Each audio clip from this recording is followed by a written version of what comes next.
Hello everyone, ఈరోజు వంకాయ తోటి ఒక ఫ్రై రెసిపీని మీకు చూపించబోతున్నానండి.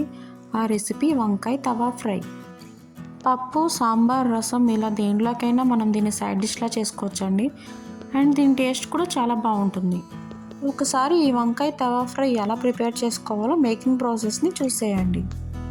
ముందుగా ఒక ప్లేట్ తీసుకుని అందులోకి 1/2 స్పూన్ పసుపు, రుచికి తగినంత ఉప్పు, 1.5 స్పూన్ కారం, 1.5 స్పూన్ ధనియాల పొడి, 1/2 స్పూన్ జింజర్ గార్లిక్ పేస్ట్, అలాగే 1 టేబుల్ స్పూన్ ఆయిల్ని వేసుకోవాలి.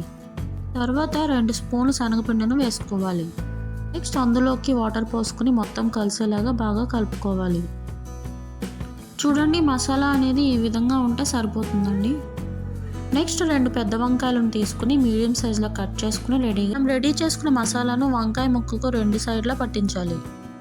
చూడండి, ఈ విధంగా 2 సైడ్స్ అప్లై చేసుకోవాలి. రిమైనింగ్ ముక్కలు కూడా ఈ విధంగానే ప్రిపేర్ చేసుకుని పక్కన పెట్టేసుకుందాం. నెక్స్ట్ మరొక ప్లేట్ తీసుకుని అందులోకి 1/2 కప్ వరకు బొంబాయి రవ్వను తీసుకోవాలి. మనం ముందుగా రెడీ చేసి పెట్టుకున్న వంకాయ ముక్కలకు బొంబాయి రవ్వను 2 సైడ్స్ కోట్ చేయాలి. చూడండి, ఈ విధంగా కోట్ చేసుకుంటే సరిపోతుందండి. ఇలాగే రిమైనింగ్ ముక్కలు కూడా కోట్ చేసుకుని రెడీగా పెట్టుకుంటాను. నెక్స్ట్ ఒక నాన్ స్టిక్ ప్యాన్ తీసుకుని అందులోకి 1.5 టేబుల్ స్పూన్ వరకు ఆయిల్ని వేసుకోవాలి.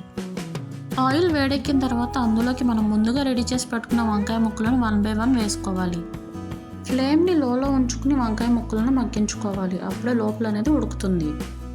ఒక సైడ్ బాగా వేగిన తర్వాత ఫ్లిప్ చేసుకుని మరొక సైడ్ కూడా వేయించుకోవాలి. ఒకవేళ మీరు నాన్ స్టిక్ ప్యాన్లో కాకుండా నార్మల్ ప్యాన్లో చేసుకుంటే కనుక ఆయిల్ అనేది కొంచెం ఎక్కువ వేసుకోండి, అప్పుడు మాడకుండా ఉంటాయి. చూడండి, ఈ విధంగా ఫ్రై అయితే సరిపోతుందండి. ఇప్పుడు వీటిని సర్వింగ్ ప్లేట్లో సర్వ్ చేసుకుందాం. అంతే అండి, ఎంతో ఈజీగా చేసుకునే వంకాయ తవా ఫ్రై రెడీ.